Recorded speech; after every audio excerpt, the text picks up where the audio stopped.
Last week మనం మాట్లాడుతూ దేవుడు మనకు ఇచ్చినటువంటి చేయటానికి మనకి ఇచ్చినటువంటి పని గురించి చర్చించడానికి మనం ప్రయత్నం చేశాం. దేవుడు మనకు ఇచ్చినటువంటి పని ఏంటి అని అంటే, ఈ భూమి మీద దేవుని స్వరూపము, దేవుని పోలికలో ఉన్నటువంటి మనము ఆ మహిమ కిరీటములు ధరింప చేయబడిన వారమై, ఆయన ప్రతిరూపముగా మనం ఈ భూమి మీద ఉంటూ, ఈ భూమి అంతటి మీద ఆయన హృదయం ఎరిగి, మన ఓన్ స్టైల్లో కాకుండా ఆయన హృదయం ఎరిగి ఈ భూమికి మనం మినిస్టర్ చేయాలి, సృష్టికి మనం మినిస్టర్ చేయాలి. ఈ విషయం మనం నేర్చుకుంటూ, ఇది దేవుడు మనకిచ్చినటువంటి ప్రాథమికమైనటువంటి బాధ్యత. ఐ రిపీట్ వన్స్ అగైన్, దేవుని పోలికలో, దేవుని స్వరూపంలో సృష్టింపబడి మహిమ ప్రభావములు అనేటటువంటి కిరీటము ధరింపజేయబడినటువంటి వారమై, రాజులైనటువంటి యాజకులుగా దేవుని హృదయం ఎరిగి, దేవుని ప్రతిరూపములుగా మనము ఈ లోకములో దేవుడు మనకిచ్చినటువంటి బాధ్యత అంటే ఏలడం లేదా నిర్వహించడం, ఇది మనం చెయ్యాలి అనే విషయాన్ని మనం నేర్చుకుంటూ వచ్చాం. మానవునికి దేవుడు ఇచ్చినటువంటి ఒరిజినల్ వొకేషన్. మనము దీన్ని మర్చిపోయి మన యొక్క బతుకుదెరువే మన యొక్క ప్రాథమికమైనటువంటి బాధ్యతగా మనం ముందుకు వెళ్ళిపోతున్నాం అనే విషయాన్ని మనం నేర్చుకున్నాం. ఈరోజు నేను ముందుగా ప్రకటించినట్లుగా మరణం తర్వాత మన జీవితం ఏంటి అనే అంశం గురించి మనము ధ్యానించబోతున్నాం. చాలా విషయాలు నిజమా, ఇది బైబిల్లో ఉన్నాయా అనేటట్టుగా మనకు అనిపించే అవకాశం ఉంది. కాబట్టి ప్రతి ఒక్కరు కూడా ఓపెన్ మైండ్ తోటి, అంటే నేను చెప్పిందంతా నమ్మేయమని కాదు, మీరు ఓపెన్ మైండ్తో కూర్చోండి. ఎందుకంటే యోగ్యమైన మంచి మనసుతో వినండి, గ్రహించండి. మీరు వ్యక్తిగతంగా స్టడీ చేయండి, తప్పులేదు. కానీ వినేటప్పుడు మాత్రం you SIT with an open mind, good and acceptable heart. Okay, మన మరణం తర్వాత మన జీవితం ఏంటి, దీని గురించినటువంటి ఈ ఆలోచన లేదా దీని గురించినటువంటి అవగాహన, దీని గురించినటువంటి మనకున్నటువంటి భావాలు ఇప్పుడు మన జీవితము ఎలా జీవించాలి అనేటటువంటి దాన్ని నియంత్రిస్తాయి లేదా ప్రభావితం చేస్తాయి. అంటే మరణం తర్వాత మన జీవితం ఎలా ఉండబోతుంది అనేటటువంటి దాన్ని బేస్ చేసుకొని ఈరోజు ఉదాహరణకి మన పిల్లల్ని మెడిసిన్ చదివించాలనుకున్నాం అనుకోండి. ఆ టైం వచ్చినప్పుడు అదే జరుగుద్ది అంటే కుదరదు. వాడు మెడిసిన్ చదవాలి అని అంటే ఇప్పటి నుంచి వాడికి మెడిసిన్ గురించినటువంటి ఒక అవగాహన ఉండాలి. స్కూల్ స్టేజ్ అయిపోయిన తర్వాత కాలేజ్కి వెళ్ళేటప్పటికి మ్యాథ్స్, సోషల్ సైన్స్ ఇవన్నీ చదవడం మానేసి బయాలజికల్ సైన్స్, కెమిస్ట్రీ ఇవి చదవడం వైపు వెళ్ళే విధంగా కోర్సెస్ తీసుకొని చదివించాలి. ఒకవేళ అవతల ఏం జరుగుతుందో తెలియలేదు అనుకోండి, యువతల పక్క మన యొక్క జీవిత విధానం పూర్తిగా వేరేగా ఉంటుంది. సాధారణంగా ఇప్పుడు మనము ఇది మన ఒరిజినల్ నివాసం కాదు, మన ఒరిజినల్ నివాసానికి, మన ఒరిజినల్ పట్టణానికి మనం వెళ్ళిపోతున్నాం అని అనుకున్నాం అనుకోండి. ఇప్పుడున్నటువంటి మన నివాసాన్ని, ఇప్పుడున్నటువంటి మన పట్టణాన్ని మనం ఎక్కువగా జాగ్రత్త తీసుకోం. కానీ రాబోయే రోజుల్లో, రాబోయే కాలంలో ఇప్పుడున్నటువంటి ఇంటితోటి కూడా పని ఉంది అని మనకుంది అనుకోండి, దీన్ని కూడా మనం జాగ్రత్తగా చక్కబెట్టుకోవడానికి మనం ప్రయత్నం చేస్తాం. సరే, ఇక మరణం గురించి మానవుల యొక్క ఆలోచనలు ఎలా ఉంటాయి అంటే, చాలా మంది అంటే 100కి దాదాపు 80% మంది, మరి ముఖ్యంగా మన యొక్క భారతదేశంలో ఈ హిందూ మెథలాజికల్ ఐడియాస్ ప్రకారం, కాన్సెప్ట్స్ ప్రకారంగా ఉంటున్నటువంటి వాళ్ళలో పునర్జన్మ లేదా రీఇన్కార్నేషన్ గురించి నమ్ముతారు. రీఇన్కార్నేషన్ అని అంటే ఏంటి అని అంటే, ఇప్పుడు ఈ జన్మలో నేను చేసినటువంటి పాప పుణ్యాలను బట్టి నాకు మరొక 7 జన్మలు ఉన్నాయి. సో ఒక జన్మ తర్వాత, ఒక జన్మ తర్వాత, ఒక జన్మ తర్వాత, ఒక జన్మ తర్వాత నేను పాపాల చిట్టా తగ్గించుకుంటూ పోతూ నేను పుణ్యాత్ముడిగా ఉంటే ఆ పరమదేవుని లోపల నేను, అంటే ఆయన స్వరూపంలోకి నేను పూర్తిగా మార్చబడి ఆయనలో లీనమైపోతాను అనేటటువంటిది వాళ్ళకు ఉండేటటువంటి ఒక భావన. ఇది పునర్జన్మ సిద్ధాంతం. మనం అందుకనే ఈ జన్మలో కాదు మరు జన్మలో కూడా, లేదా జన్మ జన్మల బంధం, ఇలాంటివన్నీ వాళ్ళు మాట్లాడుతూ ఉండడం మనం వింటూ ఉంటాం. ఇక ఈ ఈ జన్మలో నేను మనిషిగా ఎందుకు పుట్టాను అంటే, గత జన్మలో నేను చేసుకున్నటువంటి ఏదో పుణ్యమో పాపమో, ఈ జన్మలో నా బతికెందుకు ఇలాగ ఏడిసిందంటే గత జన్మలో అలాగా. చీమై పామై ఏనుగై ఎలా పుట్టాము, ఎలా పుడతాము, ఎందుకు పుడతాము అని అంటే ఈ జన్మలో మనం చేసుకున్నటువంటి పాపపుణ్యాన్ని బట్టి అనేటటువంటిది ఒక సిద్ధాంతం. ఇక కొందరు ఉంటారు, సచ్చాక మనం ఏం చూడబోయాం, చావు తర్వాత అక్కడ ఏం ఉందో లేదో మనకేం తెలుసు, అసలు ఉందా లేదా కూడా డౌటే, ఎందుకు వచ్చింది ఇది అనవసరం, ఉన్నది ఒకటే జీవితం, హ్యాపీగా ఎంజాయ్ చేస్తూ సమస్తాన్ని అనుభవిస్తూ బతికేయాలి, బతికినంత కాలం అలా బతికేయాలి, చావు తర్వాత ఏం జరుగుతుందో మనకు తెలియదు అనేటటువంటి అవగాహనలో విచ్చలవిడితనంతో కూడినటువంటి జీవితంలోకి కొందరు జీవిస్తారు. ఇలాగా అవతల మరుజన్మ అనేటటువంటిది కానీ, లేకపోతే మరణం తర్వాత జీవితము అనేటటువంటిది కానీ లేదు అని నమ్మేటటువంటి వాళ్ళు ఏం చేస్తారు అని అంటే, వాళ్ళకి ఇష్టారాజ్యంగా జీవితాన్ని జీవించి, ఇక ఉన్నది ఒకటే జీవితం, ఈ జీవితంలోనే ఇంకా అయిపోయింది, ఆ తర్వాత ఏముంటుందో ఏంటో తెలియదు, కాబట్టి సర్వసుఖాలు కూడా ఈ టైంలోనే అనుభవించేయాలి అనేటటువంటి అటువంటి విచ్చలవిడితనపు సిద్ధాంతంలో కొందరు ఉంటారు. వీటన్నిటికీ భిన్నంగా క్రైస్తవులు జీవించాల్సినటువంటి విధానము మనం బైబిల్లో నుంచి మనం నేర్చుకోవాల్సినటువంటి అవసరం ఉంది. బైబిల్ ఏం చెప్తుంది, ఈ విషయాన్ని మనం తెలుసుకున్న తర్వాత మనము డీప్గా ఈరోజు మనం కొంత స్టడీ చేయడానికి మనం ప్రయత్నం చేద్దాం. సో బైబిల్ ప్రకారంగా మనం చూడబోయే ముందు క్రైస్తవుల యొక్క ఆలోచన విధానం ఎలా ఉంటుందో చూద్దాం. సో ఈ విషయం నేను మీకు చెప్పిన తర్వాత it will shock you like anything. క్రైస్తవుల విధానం ఎలా ఉంటుందంటే, నేను దేవుని యొక్క మహాకృపను బట్టి దేవుణ్ణి తెలుసుకున్నాను. చాలా జాగ్రత్త వినండి. దేవుణ్ణి తెలుసుకున్నాను, దేవుణ్ణి తెలుసుకొని నేను రక్షణ పొందాను.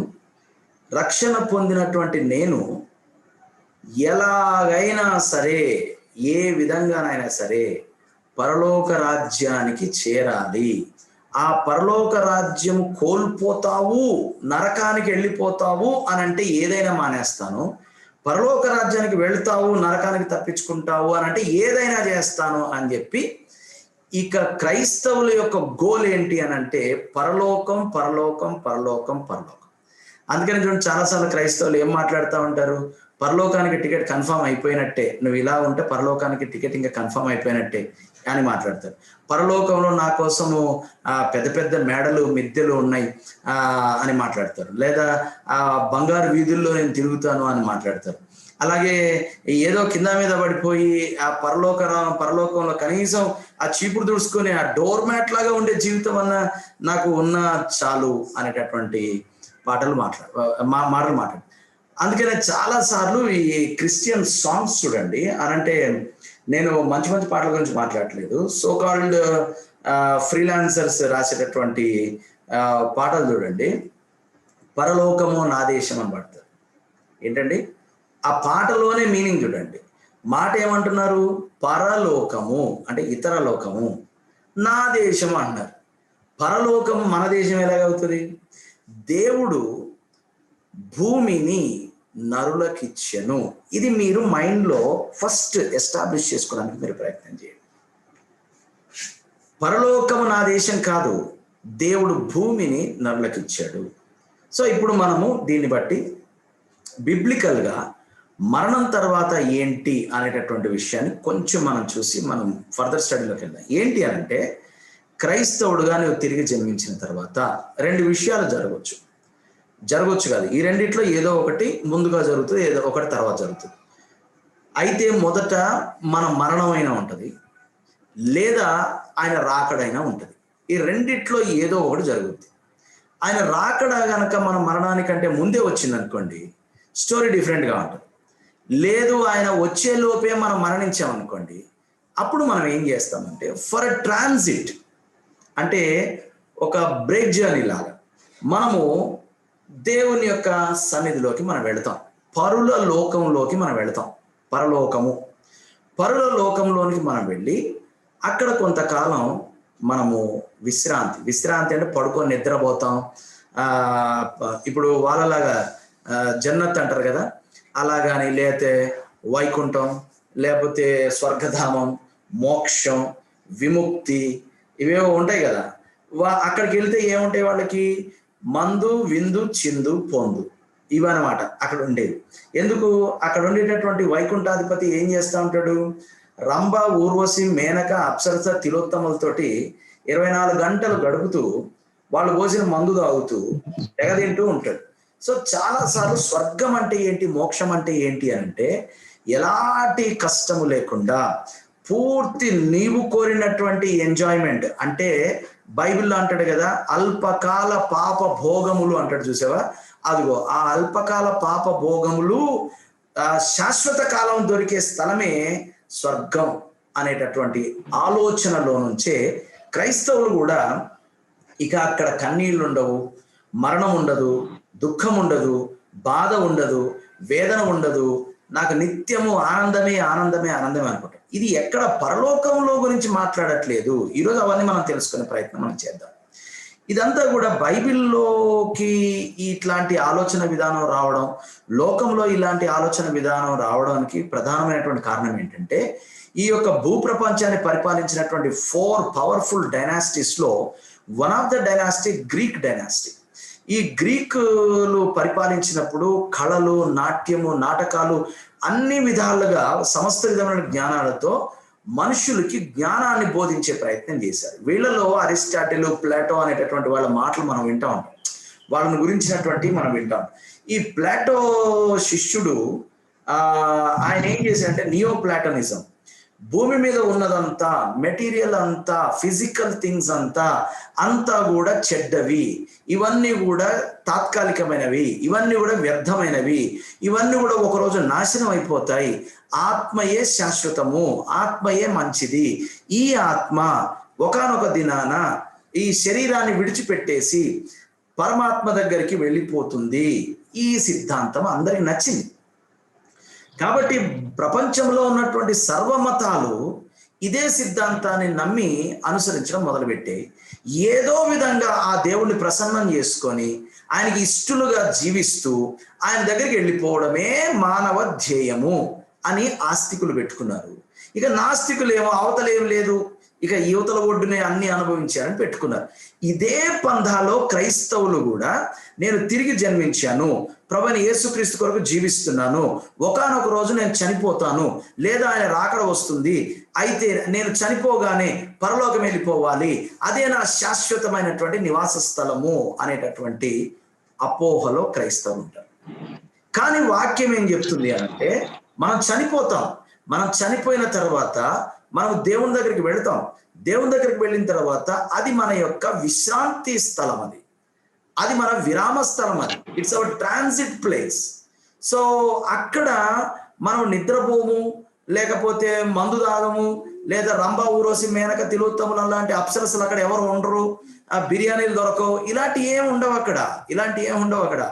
అక్కడికి మనం వెళ్ళిన తర్వాత we will wait for some time. ఎప్పటి వరకు? ప్రభు అయిన యేసుక్రీస్తు వారు భూమి మీదకి రెండవసారి వచ్చే వరకు మనం వెయిట్ చేస్తాం.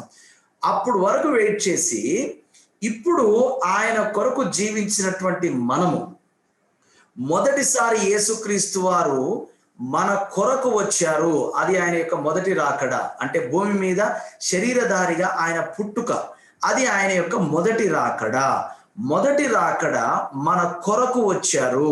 ఇప్పుడు రెండవ రాకడ మనతో కలిసి వస్తారు. You got my point.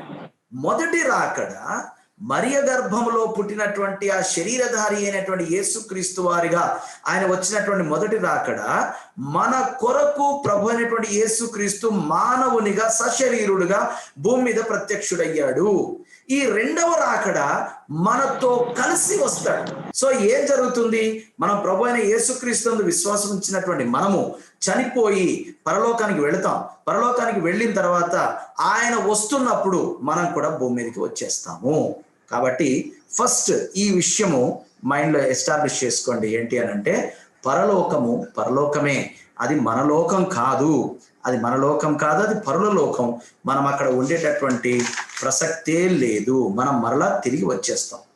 So ఇప్పుడు దేవుడు ఏం చేస్తున్నాడు అని అంటే, ఈ మళ్ళా మనం రావడానికి మనం ఎక్కడికి వస్తాము? భూమి మీదకే వస్తాం. అయితే ఇదే భూమి మీద ఉన్నాం కదా ఇప్పుడు దాకా, మళ్ళీ ఈ భూమి మీదకి వస్తాం. ఎందుకు వస్తాం అని అంటే, కాదు, ఆయన రాకడలో ఏం జరుగుతుంది అని అంటే, క్రొత్త ఆకాశము క్రొత్త భూమి.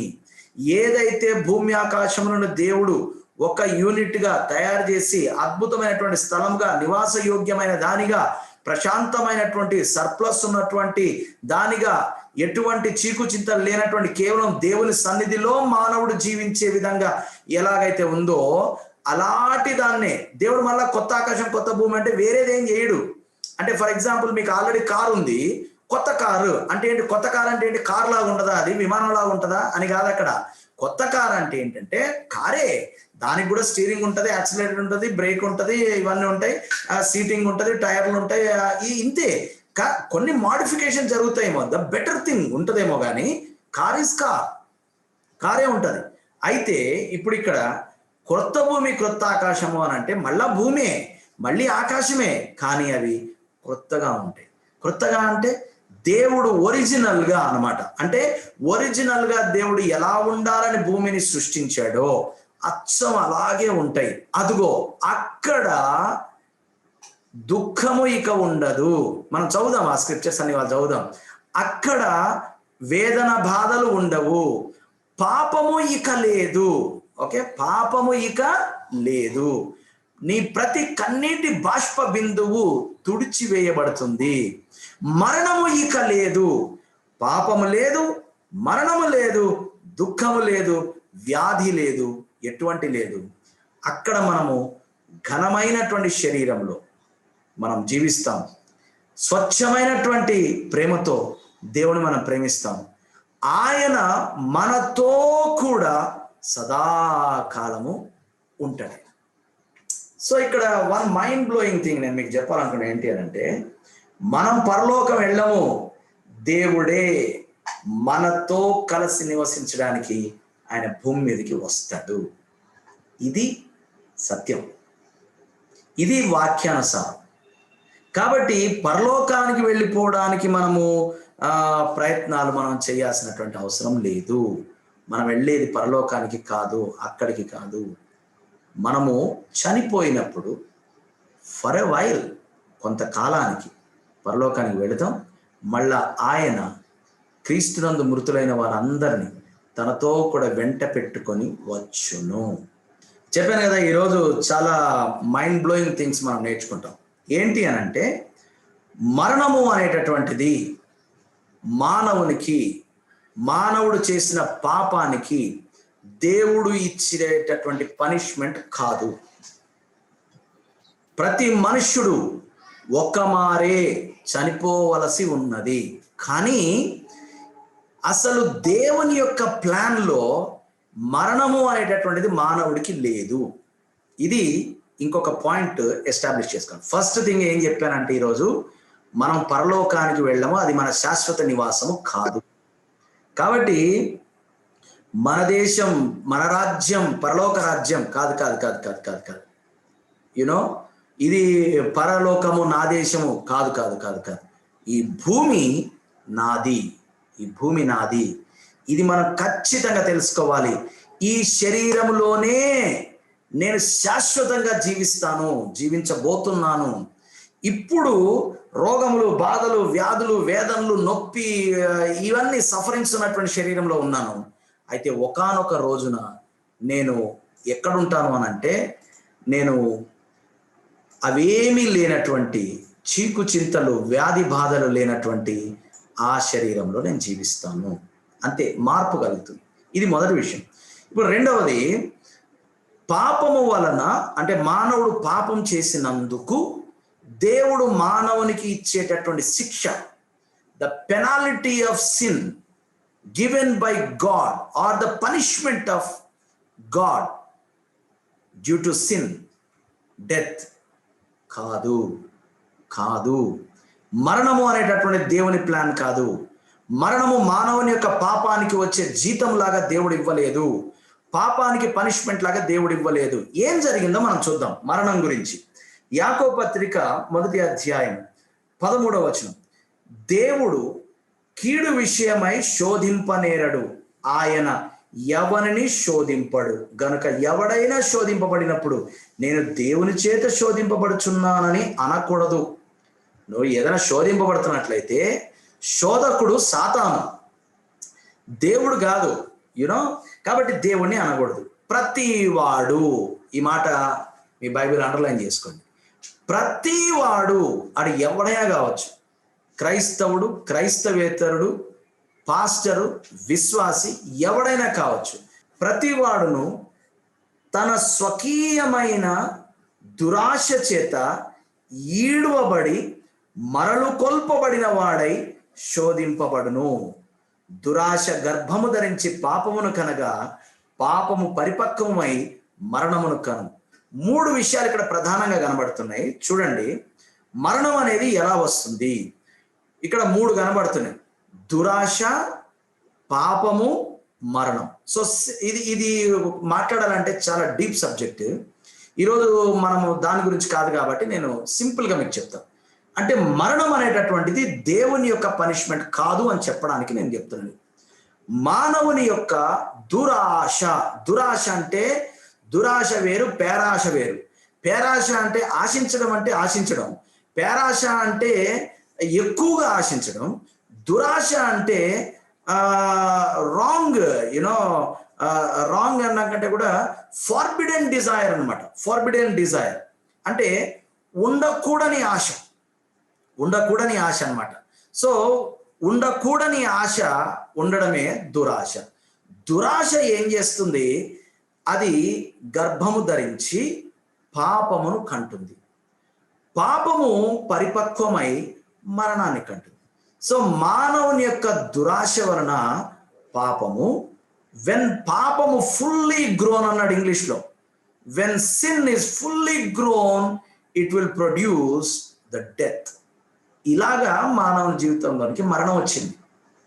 అదే కదా దేవుడు చెప్పింది, నీవు దీన్ని తిన్న దినమున, అంటే దీన్ని ఆశించిన దినమున, దేన్ని, అది కూడా మీరు నోట్స్ రాసుకోండి, మంచి చెడ్డల తెలివితేటలనిచ్చు, అంటే నీ జ్ఞానము, లోక జ్ఞానమును నువ్వు ఎంచుకున్న దినము నుండి, అంటే ఆశింపకూడని దానిని, నేను వద్దన్న దాన్ని, పరాయి దాన్ని, ఫార్బిడెన్ డిజైర్ని, ఉండకూడని ఆశని, సూపర్ ఇంపోజ్డ్ ప్యాషన్ అనమాట. అంటే దేవునిది అలాగే ఉంది, కానీ దాని మీద నీది పైన వేసావు, లోపలిది ఉన్నట్టే ఉంటుంది, కానీ ఇదే డామినేట్ చేస్తుంది. ఇదిగో ఇటువంటి డిజైర్ వల్ల పాపము జరుగుతుంది. ఆ పాపము పూర్తిగా పరిపక్వమై మరణం వస్తుంది. ఆది నుండి జరుగుతున్నది ఇదే. ఆదిలో జరగకూడని, కోరనికటువంటి కోరిక, తీరనటువంటి ఆశ, నీది కానటువంటి ఆశ, ఉండకూడని ఆశ వలన మానవుడు పాపం చేశాడు. ఆ పాపం యొక్క ఫలితము మరణముగా మానవుల్లో నేటికి కనబడుతుంది.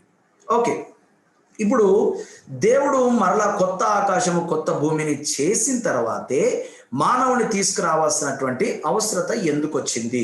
పోయిన వారం మనం చూసాం కదా, మానవుడు ఎప్పుడు విమోచింపబడతాడా, వాడితో పాటు నేను కూడా విమోచింపబడతానని ఈ సృష్టి యావత్తు మిగుల ఆసక్తితోటి ప్రసవ వేదన పడుచు, మూల్గుతూ తనలో తాను ఏమవుతుంది, ప్రసవేదన పడతా. ఎందుకు అనంటే అది వ్యర్థపరచబడింది, దాస్యమునకు లోబడింది, అది నాశనం వైపుకు వెళ్ళిపోతుంది అని అన్నాం. అంటే మనమే కాదు, మనతో పాటు సృష్టి కూడా అటువంటి పరిస్థితికి వెళ్ళిపోయింది. ఓకే, దీన్ని మనము స్టెప్ బై స్టెప్ చూడడానికి మనం వెళ్దాం. స్టెప్ బై స్టెప్ చూడడానికి వెళ్లే ముందు మనం రివర్స్ లో వెళ్దాం. ఫస్ట్ ఇప్పుడు ప్రజెంట్ ఏమవుతుందంటే, ఈ భూమి మీద ఇన్ని కష్టాలు, నష్టాలు, వేదనలు, బాధలు, అనర్థాలు, అవమానాలు, అతిక్రమాలు, బలాత్కారాలు, మనకు అస్సలు ఫేవరబుల్ గా లేనటువంటి పరిస్థితులు, వాతావరణ పరిస్థితులు కానివ్వండి, మానవుల పరిస్థితులు కానివ్వండి, సామాజిక పరిస్థితులు కానివ్వండి, రాజకీయ పరిస్థితులు కాని, ఏవి కూడా none of the situations are favourable to man. ఇంతటి దౌర్భాగ్య స్థితికి ఎందుకు వచ్చింది? నాశనమునకు లోనైంది ఇది. యునో ఆ దాసత్వంలో ఉంది, లోబడిపోయింది, వ్యర్థపరచబడింది. ఇటువంటి ప్రపంచంలో మనం జీవిస్తున్నాం. ఇటువంటి దానిలో చూడండి, రివర్స్ వెళ్దాం అన్నాను కదా. ప్రారంభంలో ఇన్ ద బిగినింగ్ దేవుడు మానవుని సృష్టించినప్పుడు వారిని ఆశీర్వదించెను. లాస్ట్ వీక్ మనం నేర్చుకున్నాం. ఎట్లనగా అంటే ఆశీర్వదించనంటే వాడికి ఒక బాధ్యత ఇచ్చాడు. ఏంటి ఆ బాధ్యత? ఈ భూమిని ఏలుడి, రూలింగ్. ఇది గుర్తుపెట్టుకోండి, రూలింగ్. కానీ ఇప్పుడు ఏం జరుగుతుంది? సో రివర్స్ ఆర్డర్లో వెళ్దాం అన్నాను కదా. 2 కొరింథీ పత్రిక 4వ అధ్యాయం 4వ వచనం, దేవుని స్వరూపి అయ్యున్న క్రీస్తు మహిమను కనబర్చు స్వార్థ ప్రకాశము వారికి ప్రకాశింపకుండా నిమిత్తము ఈ యుగ సంబంధమైన దేవత. చూసారండి, ఈ యుగ సంబంధమైన దేవత అవిశ్వాసులైన వారి మనోనేత్రములకు గుడ్డితనము కలగజేస్తున్నాడు. సో ఈ యుగాన్ని మానవుడు ఏలడం లేదు, సాతాను ఏలుతున్నాడు. ఎఫెసీ పత్రిక 6వ అధ్యాయంలోనికి రండి. తుదకు ప్రభు యొక్క 10వ వచనం చదువుతున్నాను. తుదకు ప్రభు యొక్క మహాశక్తిని బట్టి ఆయన యందు బలవంతులయ్యుండు. మీరు అపవాది తంత్రములను ఎవరు ఈ అపవాది? ఎక్కడున్నాడు ఈ అపవాది? భూమి మీద ఉన్నాడు. భూమి మీద ఉండి ఏం చేస్తున్నాడు? ఏలుతున్నాడు. వాడు వాని దూతలతో కలిసి వాడు పరిపాలిస్తున్నాడు. అసలు పరిపాలించాల్సింది ఎవరు? మానవుడు. సో ఫస్ట్ థింగ్ ఏంటి అంటే, భూమి మీద ఏలుబడి, ఆ ప్రభుత్వము, ఆ యొక్క ఆధిపత్యము మారిపోయింది. మానవుడు చేయాల్సినటువంటి పని సాతాను చేస్తున్నాడు. ఎలా చేస్తున్నాడు మనం చూద్దాం, త్వరలో చూద్దాం. ధరించుకున్నాడు. 12వ వచనం, ఏలయనగా మనం పోరాడునది శరీరులతో కాదు గాని ప్రధానులతోనూ అధికారులతోనూ ప్రస్తుతం ఎవడున్నాడు? ప్రస్తుత అంధకార సంబంధులకు లోకనాథులతోనూ. సో ఏలుబడి అనేటటువంటిది మానవుని చేతిలో నుండి సాతాను చేతిలోకి వెళ్ళిపోయింది. ఎందుకు వెళ్ళిపోయింది అని అంటే చూద్దాం. ఇప్పుడు రోమాపత్రిక 8వ అధ్యాయంలోనికి రండి. రోమాపత్రిక 8వ అధ్యాయము 20వ వచనం, ఏలయనగా సృష్టి నాశనమునకు లోనైన దాస్యములో నుండి విడిపింపబడి దేవుని పిల్లలు పొందబో మహిమగల స్వాతంత్రం పొందుతున్నను నిరీక్షణ గలదై స్వేచ్ఛగాక దానిని లోబరిచిన వాని మూలముగా వ్యర్థపరచెను. ఏం జరిగింది? ఏలుబడి, అధికారము, ప్రభుత్వము సాతాను చేతిలోకి ఎలా వెళ్ళిందంటే, మానవుడు సాతానుకు అప్పగించాడు. తనను తాను అప్పగించుకోవడమే కాదు, తనతో పాటు సృష్టి యావత్తును అప్పగించేశాడు దాస్యమునకు. దానికి అప్పగించేశాడు. దానివల్ల ఏమైంది? వ్యర్థపరచబడిపోయింది, భ్రష్టత్వంలోకి వచ్చింది. సృష్టి యావత్తు ప్రసవేదన పడుతుంది. ఎందుకు పడుతుంది అని అంటే, తనకు విమోచన కావాలి. ఎక్కడి నుంచి విమోచన కావాలా? దాస్యత్వం నుంచి, వ్యర్థము నుంచి, భ్రష్టత్వం నుంచి, నాశనం నుంచి సృష్టి యావత్తుకు విమోచన కావాలి. ఏలుబడి సాతానుదైపోయింది. ఎలా అంటే, మానవుడు అలా దాసత్వానికి లోబరిచాడు. తన అవిధేయత వలన, ఆశింపకూడని దానిని ఆశించడం వలన, పాపం చేయడం వలన మానవుడు మరణాన్ని కొని తెచ్చుకొని తన స్థానాన్ని పోగొట్టుకొని ఆ స్థానాన్ని సాతానికి ఇచ్చాడు. అండ్ ఇది 2వ విషయం. 3వ విషయం, ఓకే, ఎందుకు ఇలా జరిగింది అని అంటే, సృష్టి యావత్తు వ్యర్థపరచబడింది. ఇది 3వది. ఎందుకు ఇలా జరిగింది అని అంటే, 4వ విషయం, మానవుడు దేవుడు తనకు అప్పగించినటువంటి బాధ్యతను నేను చెయ్యను అని మానవుడు తిరుగుబాటు చేశాడు. ఇప్పుడు 5వ విషయం ఏంటి అని అంటే, మానవుడు ఆశింపకూడని దాన్ని ఆశించాడు. ఏంటది? మంచి చెడ్డల తెలివి అనేటటువంటి దాన్ని ఆశించాడు. అంటే నువ్వు సరిపోవు నాకు, ఫస్ట్ థింగ్. అంటే నీ జ్ఞానం కాదు, నాకు ఇంకొక జ్ఞానం కావాలి. మొదట మానవుడు ప్రకృతి సంబంధమైనది, భూ సంబంధమైనది, దెయ్యముల జ్ఞానం వంటి జ్ఞానాన్ని ఎంచుకున్నాడు. ఎప్పుడైతే ఇది ఎంచుకున్నాడో, ఎవరి మీదనైతే మానవుడు గురి ఉంచాలో, ఎవరికైతే ప్రాధాన్యత ఇవ్వాలో, ఎవరికైతే వర్త్ ఇవ్వాలో, అంటే ఎవరి మాట వినాలో, ఆ మాట వినడంలో మానవుడు విఫలమయ్యాడు. సో వర్షిప్ మారింది. Man began to worship so many things. దీన్ని ఏమన్నామంటే ఐడలేటరీ అన్నాం, విగ్రహారాధన. First thing, he rebelled and తిరుగుబాటు చేసి వేరే జ్ఞానాన్ని ఎన్నుకున్నాడు. రెండవది వర్షిప్ మారిపోయింది. దీన్నే విగ్రహారాధన అన్నాము. సో దేవునితో, దేవుని కొరకు, దేవుని వలె దేవుని పని చేస్తూ ఉండాల్సిన మానవుడు ఏవేవో తన జీవితంలో కొని తెచ్చుకొని వాటన్నిటికీ ప్రాధాన్యత ఇవ్వడం మొదలుపెట్టాడు. దీని వాక్యం అంటుంది వ్యభిచారం. సో ఇప్పుడు మానవుడు ఎలా తయారయ్యాడంటే తిరుగుబాటుదారునిగా, విగ్రహారాధికునిగా, వ్యభిచారిగా మానవుడు మారాడు. ఇంత మాత్రమే కాదు, మానవుడు తన యొక్క ఒరిజినల్ యాక్చువల్ ప్రైమరీ వొకేషన్ని కోల్పోయాడు.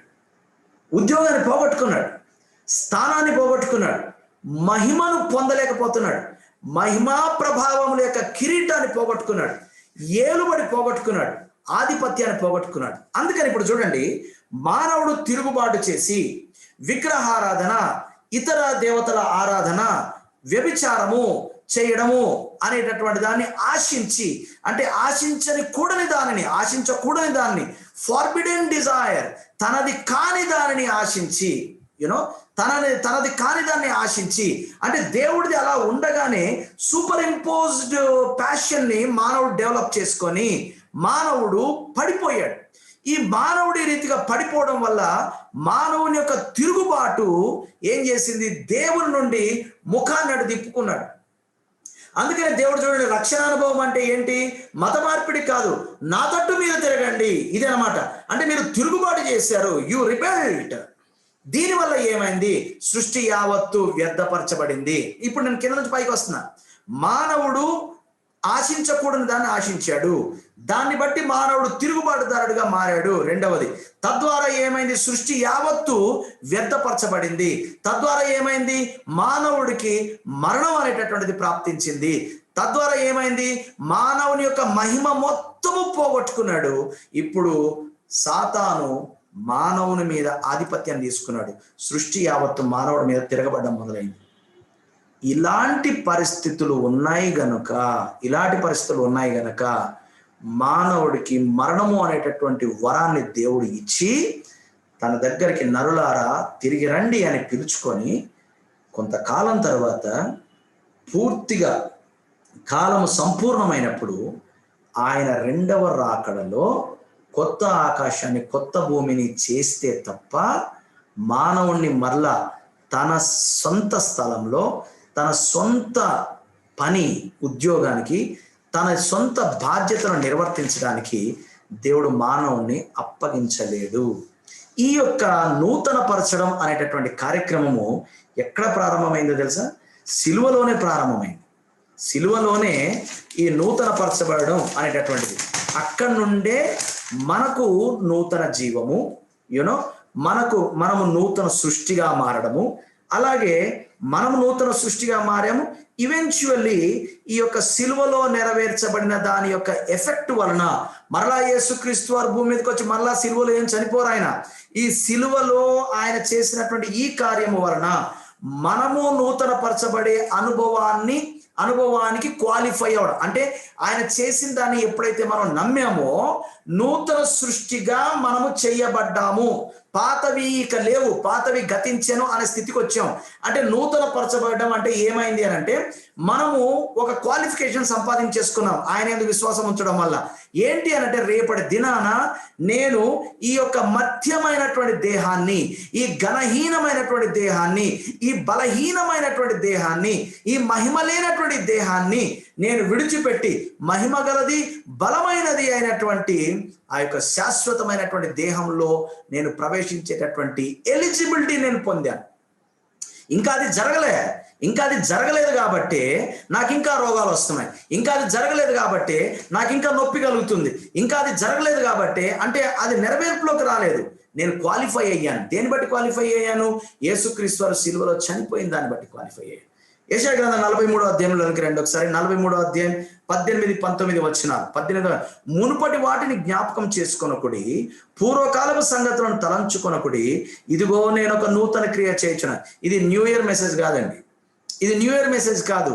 యేసుక్రీస్తు వారు భూమి మీదకు వచ్చి సర్వ మానవుల పాపము కొరకు, సృష్టి యొక్క విమోచన కొరకు, యునో ఆయన వచ్చి మానవుడిని విమోచిస్తే మానవుడి విమోచన సృష్టి విమోచనకు కారణం అవుతుంది. సృష్టి యావత్తు మానవుడితో లింకప్ అయి ఉంది, మానవుడేమో దేవుడితో లింకప్ అయి ఉన్నాడు. దేవుడితో లింక్ తెగగానే మానవుడితోటి సృష్టికి లింక్ తెగిపోయింది. ఇప్పుడు దేవుడు ఏమంటున్నాడంటే, ఇదిగో మునుపటి వాటిని తలంచుకోకండి, నేను ఒక నూతన క్రియను చేస్తాను. ఏంటి ఆ నూతన క్రియ? యేసుక్రీస్తు వారు మెస్సయ్య భూమి మీదకి వచ్చి ఆయన సిలువలో చనిపోయి మిమ్మల్ని నూతన సృష్టిగా చేసేటటువంటి కార్యక్రమానికి ఆరంభం చేస్తాడు. ఓకే, ఆ కార్యక్రమం నూతన క్రియ చేయుచున్నాను, ఇప్పుడే అది మోలుచును, మీరు దాన్ని ఆలోచింపరా? నేను అరణ్యములో త్రోవ కలగజేయుచున్నాను, ఎడారిలో నదులు పారజేయుచున్నాను. నేను ఏర్పరచుకున్న ప్రజలు త్రాగుటకు అరణ్యములో నీళ్లు పుట్టించుచున్నాను, ఎడారిలో నదులు కలగజేయుచున్నాను. అడవి జంతువులను, అడవి కుక్కలు, నిప్పు కోళ్ళను నన్ను ఘనపరచును.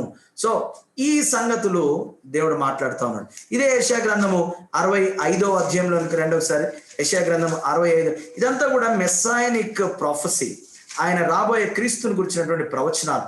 యెషయా గ్రంథము 65వ అధ్యాయము 1వ వచనం, నా యొద్ద విచారణ చేయని వారిని నా దర్శనమునకు రానిచ్చి తిని, నన్ను వెదకని వానికి నేను దొరికి తిని, నేనున్నాను, ఇదిగో నేనున్నాను అని నా పేరు పెట్టబడిన జనముతో చెప్పుచున్నాను. తమ ఆలోచన అనుసరించి చెడు మార్గమును నడుచుకొను లోబడనొల్లని ప్రజల వైపు దినమంతయు నా చేతులు చాపుచున్నాను. ఇప్పుడు మీరు ఈ 65వ అధ్యాయం అంతా కూడా మీరు చదువుకోవడానికి మీరు ప్రయత్నం చేయండి. ఈ 65వ అధ్యాయంలో కూడా ఆయన మీరు ఇలాంటి వాళ్ళు, మీరు ఇలాంటి పాపాలు చేశారు, మీరు ఇలాగ తిరుగుబాటు చేశారు అని మాట్లాడుతూ ఇప్పుడు 17వ వచనంలోకి రండి. ఇదిగో నేను క్రొత్త ఆకాశమును క్రొత్త భూమిని సృజించుచున్నాను. ఈ మాట యెషయా గ్రంథంలో రాయబడింది. అంటే అప్పుడు దేవుడు క్రొత్త ఆకాశం క్రొత్త భూమిని చేశాడా? యేసుక్రీస్తు వారి పుట్టుక అప్పుడు ఏమైనా జరిగిందా? కాదు. ఈయన జరగబోయే దాని గురించినటువంటి ప్రవచనాన్ని ఇక్కడ రాస్తున్నాడు. నేను క్రొత్త ఆకాశమును క్రొత్త భూమిని సృజించుచున్నాను, మునుపటివి మరువబడును, జ్ఞాపకమునకు రావు. నేను సృజించుచున్న దాని గురించి మీరు ఎల్లప్పుడూ హర్షించి ఆనందించుడి. సో దేవుడు మానవుడికి ఇస్తున్నటువంటి కాలింగ్ ఏంటి అని అంటే, రాబోయే కొత్త ఆకాశము కొత్త భూమిని గురించి ఆలోచించుకొని జనులు హర్షించండి. మీరు హర్షించండి. ఏమంటున్నాడు? మీరు హర్షించి ఆనందించుడి. నిశ్చయముగా నేను యెరూషలేమును ఆనందకరమైన స్థలముగాను, దేన్నండి?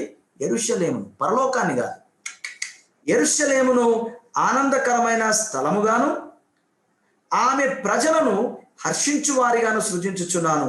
నేను యెరూషలేమును గురించి ఆనందించేదను, నా జనులను గురించి హర్షించేదను. రోదన ధ్వనియు విలాప ధ్వనియు దానిలో ఇకను వినబడవు. అక్కడ ఇకను కొద్ది దినములే బ్రతుకు శిశువులు ఉండరు. ఎక్కడ? క్రొత్త ఆకాశము క్రొత్త భూమిలో. అక్కడ కాలము నిండని ముసలివారు ఉండరు.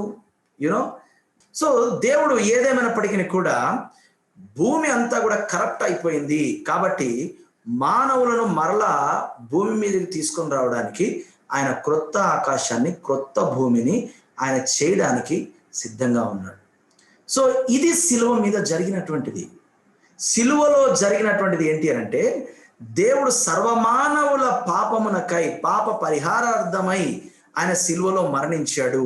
కానీ బైబిల్లో ఎక్కడ కూడా నిన్ను నన్ను పరలోకానికి తీసుకొని వెళ్ళడానికి యేసుక్రీస్తు వారు సిలువలో చనిపోయారు అనే మాట లేదు. ఒకసారి ఉంటే వెతకండి, వెతికి మీరు చూపించండి, దాని గురించి మనం చర్చిద్దాం. పరలోకానికి మిమ్మల్ని తీసుకుని వెళతాను అనేటటువంటి మాట ఆయన మాట్లాడలేదు.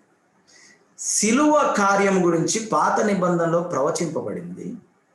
ఆ ప్రవచనములో ఏం చెప్పాడు అనంటే, ఆయన సిలువలో చనిపోయి సమాధి చేయబడి లేఖనానుసారంగా పునరుద్ధానుడైన తర్వాత ఏం జరుగుతుంది అనంటే, క్రొత్త భూమి క్రొత్త ఆకాశము, మానవులకు ఎటువంటి దుఃఖము బాధ వేదన లేనటువంటి నూతన సృష్టి, ఇవన్నీ జరగడానికి కార్యక్రమము ఆరంభమవుతుంది. అక్కడ పునాది వేయబడుతుంది. అది వీటన్నిటికీ నెరవేర్పు కార్యక్రమము సమాప్తమాయను అనంటే అర్థం ఏంటి అనంటే, కొత్తవి నూతనమైనవి చేయడానికి కావలసినటువంటి ఏర్పాట్లని చేసేసాను, ఇక నేను వస్తున్నాను. ఇప్పుడు ప్రకటన గ్రంథంలోకి వద్దాం. ఇది యెషయా గ్రంథంలో రాయబడినటువంటి దాని యొక్క నెరవేర్పు. అంటే యెషయా గ్రంథం ఉంది, ఇప్పుడు మనం ఉన్నాము, ఆ తర్వాత జరగబోయేటటువంటిది ఇప్పుడు ప్రకటన గ్రంథంలో. మరి ఇది ప్రత్యక్షత గ్రంథం కదా, రాబోయే సంగతుల గురించి ఇక్కడ రాస్తున్నాడు. 21వ అధ్యాయం 1వ వచనం, అంతటి నేను క్రొత్త ఆకాశమును క్రొత్త భూమిని చూచి తిని. అక్కడ క్రొత్త ఆకాశాన్ని క్రొత్త భూమిని చేస్తానన్నాడు. ఇప్పుడు మన కాలంలో ఇంకా క్రొత్త ఆకాశం క్రొత్త భూమి లేవు. ఇప్పుడు ఈ యోహాను పరవశుడై ఒక దర్శనాన్ని చూస్తున్నాడు. ఆ దర్శనంలో ఏం చూస్తున్నాడు?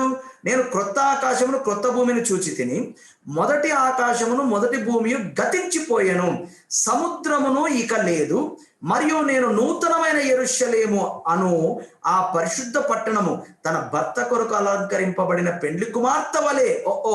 ఇప్పుడు యెరూషలేము పట్టణం అనగా దేవుని ప్రజలు నివసించే పట్టణము, పరిశుద్ధ పట్టణము తన భర్త కొరకు అంటే రాబోయే క్రీస్తు కొరకు అలంకరింపబడిన పెండ్లి కుమార్తె వలె సిద్ధపడి పరలోకమందున్న దేవుని యొద్ద నుండి దిగి వచ్చుట. ఎక్కడ నుండి దిగి వస్తుందండి? ఎక్కడ నుండి దిగి వస్తుందండి?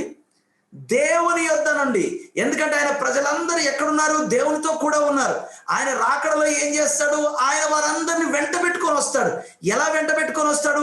పెండ్లి కుమార్తె వలె వెంట పెట్టుకొని వస్తాడు. అప్పుడు ఇదిగో దేవుని నివాసము. ఈ మాట అండర్లైన్ చేసుకోండి బైబిల్లో.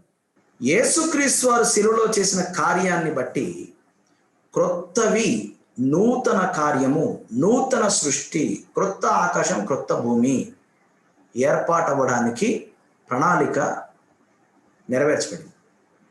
ఇప్పుడు ఇక్కడ అంటున్నాడు, మనం అక్కడికి వెళ్ళిపోతాం. వెళ్ళిపోయిన తర్వాత ఆయన కొరకు పరిశుద్ధ అలంకృతమైనటువంటి వధువులాగా తయారు చేసుకొని విడిదింటి నుండి మనల్ని వెంట పెట్టుకొని వస్తాడు. ఎక్కడికి? క్రొత్త ఆకాశానికి క్రొత్త భూమికి. పాతవి లేవు. నువ్వు కూడా ఎలా ఉన్నావు? తిరిగి జన్మించిన రోజు నుండి పాతవి గతించెను, ఇదిగో సమస్తము కొత్తవాయను. నువ్వు కూడా కొత్త, ఆకాశము కొత్తది, భూమి కొత్తది. ఇప్పుడు అక్కడ ఏం జరుగుతుంది? ఇది అండర్లైన్ చేసుకోండి. అప్పుడు 2వ వచనం, ఇదిగో దేవుని నివాసము మనుష్యులతో కూడా ఉన్నది, ఆయన వారితో కాపురముండును, వారాయన ప్రజలయ్యుందురు, దేవుడు తానే వారి దేవుడై ఉండి వారికి తోడై ఉండును. ఏంటండి? ఇదిగో మానవులందరూ పరలోకము వెళ్ళి దేవునితో కూడా ఉండుట నేను చూచి తిని. కాదు కాదు కాదు కాదు కాదు జరగబోయేది ఏంటంటే, మరణము తర్వాత మనం అక్కడికి వెళ్ళిన తర్వాత శాశ్వతంగా జరగబోయేది ఏంటి అని అంటే, మనం వెళ్ళి అక్కడ ఉండము. నో నో నో నో మనం అక్కడికి వెళ్తాము.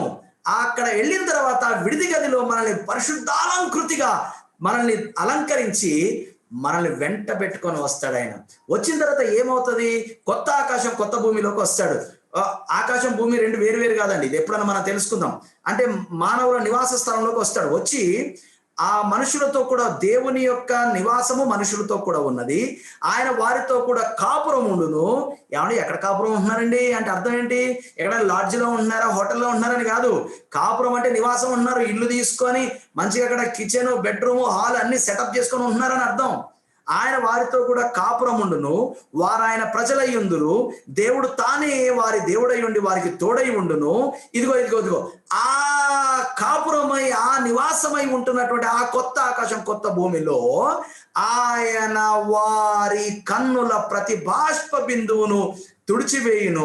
మరణము ఇక ఉండదు, దుఃఖమైనను, ఏడ్పైనను, వేదన అయినను ఇక ఉండదు, మొదటి సంగతులు గతించిపోయానని సింహాసనములో నుండి వచ్చిన గొప్ప స్వరము చెప్పుట వింటిని. అప్పుడు సింహాసనాసీనుడై ఉన్నవాడు, ఇదిగో సమస్తమును నూతనమైనవిగా చేయుచున్నానని చెప్పాను, మరియు ఈ మాటలు నమ్మకమును నిజమునై ఉన్నవి గనుక వ్రాయము అని ఆయన నాకు చెప్పాడు. ఏ మాటలు నమ్మకమైనవి? ఏ మాటలు నమ్మకమైనవి? మనము ఈ జన్మలో చేసుకున్న పాప కర్మల వల్ల వచ్చే జన్మలో కుక్కలాగా నక్కలాగా పుడతాం. ఈ మాటలా నమ్మకమైనవి, నిజమైనవి కావు. ఉన్నది ఒకటే జిందగీ నాయన, ఇప్పుడే అన్ని తాగేయాలి, తినేయాలా, ఎంజాయ్ చేసేయాలా, తర్వాత ఏమైందో.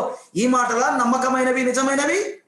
లేదా పరలోకము నా దేశము, నేను అక్కడికి వెళ్ళిపోతాను, అది నా శాశ్వత పట్టణము, ఇదా నమ్మకమైనది, నిజమైన మాట? కాదు కాదు కాదు కాదు కాదు కాదు. మనమందరము చనిపోతాం, అక్కడికి వెళతాం. కానీ ఆయన మనందరిని వెంట పెట్టుకొని కొత్త ఆకాశం, కొత్త భూమి అనేటటువంటి దానికి, నూతనమైనటువంటి యెరూషలేము అనేటటువంటి పరిశుద్ధ పట్టణంలోనికి మనల్ని వెంట పెట్టుకొని వస్తాడు. ఆయన నివాసం మన మధ్యలో ఉంటది. ఆయన మనతో కూడా కాపురం ఉంటాడు. ఆయన మన దేవుడై ఉంటాడు. మనం ఆయన ప్రజలమై ఉంటాం. ఆయన సదాకాలము మనం ఆయనతో కూడా ఉంటాము. ఆయన యుగ యుగములు మనతో కూడా ఉంటాడు. యుగ యుగములు, ఈ మాట గుర్తుపెట్టుకోండి, యుగ యుగములు.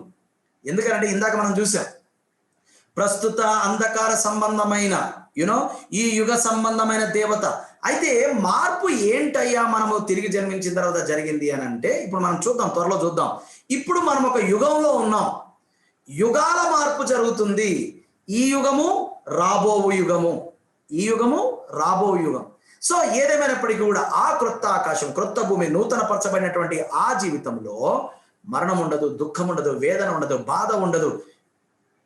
ప్రతి కన్నీటి బాష్ప బిందు తుడవబడుతుంది. ఎందుకంటే నిత్యము మనం ఆయనతో కూడా ఉంటాం.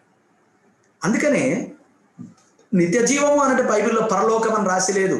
అద్వితీయ సత్యదేవుడు నిన్నును నీవు పంపిన క్రీస్తును ఎరుగుటయే, అంటే మీతో రిలేషన్షిప్ లో ఉండడమే నిత్య జీవం. అంటే జీవముతో నిత్యము ఉండడమే నిత్య జీవం. జీవం ఎవరు? ఆయనే. ఆయనతో మనం ఉన్నాం. ఆ స్థాయికి రావడాన్ని నిత్య జీవంలోకి వచ్చామన్నాం. ఈ నిత్య జీవంలోనికి వచ్చి నూతన సృష్టిగా చేయబడినటువంటి వారిని నిత్యత్వంలోనికి ఆయన తీసుకొని వస్తాడు. నూతనమైనటువంటి స్థలంలోనికి, నూతనమైనటువంటి ఆకాశము, నూతనమైనటువంటి భూమి, క్రొత్త ఆకాశంలోనికి ఆయన మనల్ని తీసుకుని. సో ఈ నూతనత్వము అనేటటువంటి దానికి ఇనాగ్రేషన్ ఎక్కడ జరిగిందంటే సిలువలో జరిగింది. సో యేసుక్రీస్తు వారు చేసినటువంటి సిలువ కార్యము ద్వారా నూతన పరచబడుట అనేటటువంటి కార్యక్రమానికి శుభారంభం జరిగింది. సో ఆ సిలువ కార్యాన్ని లేఖనముల ప్రకారము ప్రభువైన యేసుక్రీస్తు సిలువలో చనిపోయాను, లేఖనముల ప్రకారం సమాధి చేయబడెను, లేఖనముల ప్రకారం 3వ దినమున ఆయన తిరిగి లేచానని ఎందరైతే తన్ను అంగీకరించుదురో, ఆ కార్యాన్ని, నూతన పరచబడే కార్యమును అంగీకరించుదురో, వారందరూ కూడా ఇదిగో నూతన పరచబడతారు. సమస్తము వారి జీవితంలో నూతనమయ్యాయి, పాతవి గతించాయి అనే స్టేజ్కి వచ్చారు. మరణించిన తర్వాత పూర్తిగా ఆ స్టేజ్ని, కంప్లీట్ సాల్వేషన్ని అనుభవించగలుగుతారు. యేసుక్రీస్తు వారు సిలువలో చనిపోయింది ఎందుకు అనంటే నూతన పరచడానికి, ఆకాశమును నూతన పరచడానికి, భూమిని నూతన పరచడానికి, యెరూషలేమును నూతన పరచడానికి, తన యందు విశ్వాసం ఉంచిన వారిని నూతన సృష్టిగా చేయడానికి, అందుకొరకు. అంతేగాని పరలోకానికి తీసుకుని వెళ్ళడానికి కాదు. ఒక 2 స్క్రిప్చర్స్ నేను చూపించి ఈ విషయాన్ని నేను ఎస్టాబ్లిష్ చేసి నేను ముగిస్తాను. చూడండి, గలతీ పత్రిక 1వ అధ్యాయము 4వ వచనం చదువుదాం. ఇప్పుడు నేను చదవబోయేటటువంటి ఈ 2 లేఖనాలు, గలతీ పత్రిక ఒకటి, తీతు పత్రిక ఒకటి, చాలా జాగ్రత్తగా మీరు ముగించిన తర్వాత కూడా మీరు క్షుణ్ణంగా అధ్యయనం చేయడానికి మీరు ప్రయత్నం చేయండి. ఇప్పుడు చదివేటప్పుడు కూడా చాలా జాగ్రత్తగా చదువుదాం. ఇప్పుడు గలతీ పత్రిక 1వ అధ్యాయం 4వ వచనంలోకి రండి. మన తండ్రి అయిన దేవుని చిత్త ప్రకారము క్రీస్తు మనలను ప్రస్తుతపు ఈ యుగ సంబంధమైన ప్రస్తుత కాలపు అనేటటువంటి మాటలు ఇందాక చూసాం కదా మనం.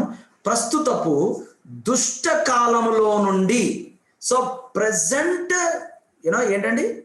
Present evil age, present evil period, ప్రస్తుత దుష్ట కాలము. సిలువలో ఆయన ఏం చేశాడు? ఆయన మనల్ని విమోచించి పరలోకాన్ని పట్టుకుపోయాడు. బైబిల్లో ఎక్కడా లేదండి ఇలాంటి ఎక్స్ట్రా బిబ్లికల్ ప్రాక్టీసెస్. చరిత్ర యొక్క ప్రభావం వలన సంఘంలోనికి చొరబడ్డాయి. అది ఆ నోట తరతరాలుగా వింటూ అదే నిజమేమో, అదే నమ్మదగినదియు నిజమైనదేమో అనేటటువంటి అవగాహనలోకి క్రైస్తవం వచ్చేసాం. సో అట్లీస్ట్ నౌ మనం బైబిల్ని చదువుతూ let us change our mind set. మరణం తర్వాత జరగబోయే సంగతులు, రాబో సంగతుల గురించి నేను మీకు చెప్తున్నాను. క్రిస్టియన్ ఎస్కటాలజీ, ఇప్పుడు మనం నడుస్తున్నటువంటి ఈ జీవితం, ఈ ఆంథ్రోపాలజీ మారాలి అని అంటే ఎస్కటాలజీ గురించినటువంటి అవగాహన మనకు కరెక్ట్గా ఉండాలి. అంటే రాబోయేటటువంటిది, అంటే అంత్య దినపు చావు తర్వాత ఏమి జరుగుద్ది అనేది తెలిస్తేనే ఇప్పుడు మనము కరెక్ట్గా ఉంటాం మనం. సో ఇప్పుడు ఎలా ఉండాలి? ఇప్పుడు మనం ఏం చేస్తున్నాం? ఎప్పుడు పోదామా, ఎప్పుడు నాశనం అయిపోతుంది, ఇదంతా ఎప్పుడు వదిలిచ్చేస్తున్నాం? No no no no no no no no. నీ శరీరం కానీ ఈ భూమిని కానీ నువ్వు వదిలిపెట్టడానికి, నిర్లక్ష్యం చేయడానికి ఎటువంటి అవకాశం నీకు లేదు. దీన్ని కాపాడుకోవాలి నువ్వే. ఎందుకంటే రాబోయే రోజుల్లో మళ్ళీ దీంట్లోనే ఉంటావు నువ్వు. ఈ ఇల్లు ఖాళీ చేసే ప్రసక్తి లేదు. నో నో నో నో, మళ్ళీ ఇక్కడికే వస్తాం. కాబట్టి better we should be very careful with this. ఇది నేను ఈరోజు చెప్పబోయేది. ఓకే, గలతీ పత్రిక 1వ అధ్యాయం 4వ వచనం. మరియు మన తండ్రి అయిన దేవుని చిత్త ప్రకారం క్రీస్తు మనలను ప్రస్తుతపు దుష్టకాలములో నుండి విమోచింపవలెనని మన పాపముల నిమిత్తము తన్ను తాను అప్పగించుకొనెను. దేవునికి యుగ యుగములకు మహిమ కలుగును గాక. ఓకే, ఇక్కడ ఒక విషయాన్ని చెప్పి నేను ముందుకెళ్తాను. యుగములు యుగములు ఉన్నాయి. యూనో, దేవుడు నిన్న నేడు నిరంతరము యుగముల వరకు, యుగ యుగములు ఆయన ఏకరీతిగా ఉన్నవాడు.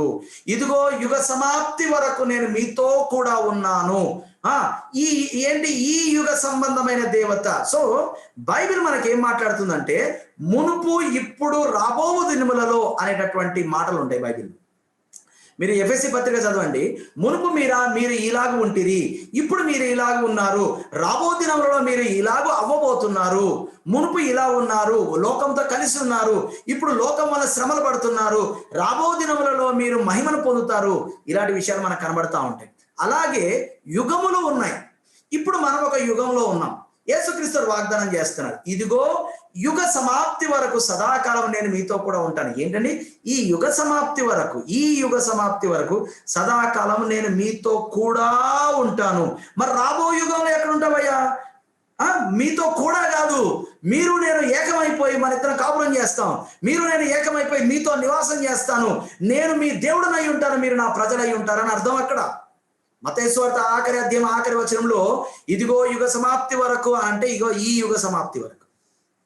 ఇప్పుడు యేసుక్రీస్తు శిలువలో చనిపోయి ఏం చేశాడనంటే ప్రస్తుత దుష్ట కాలము, అంటే ఈ యుగము చెడిపోయిందని మనం నేర్చుకున్నాం కదా, భ్రష్టు పట్టిపోయిందని మనం నేర్చుకున్నాం కదా, వ్యర్థమైపోయిందని మనం నేర్చుకున్నాం కదా, నాశనమునకు లోనైంది, దాస్యంలోకి ఉంది అని మనం నేర్చుకున్నాం కదా, ఈ యుగము అంతమైపోతుందని మనం నేర్చుకున్నాం కదా, ఈ యుగ సమాప్తి అనేటటువంటి ఉంది అని మనం చదువుతున్నాం కదా.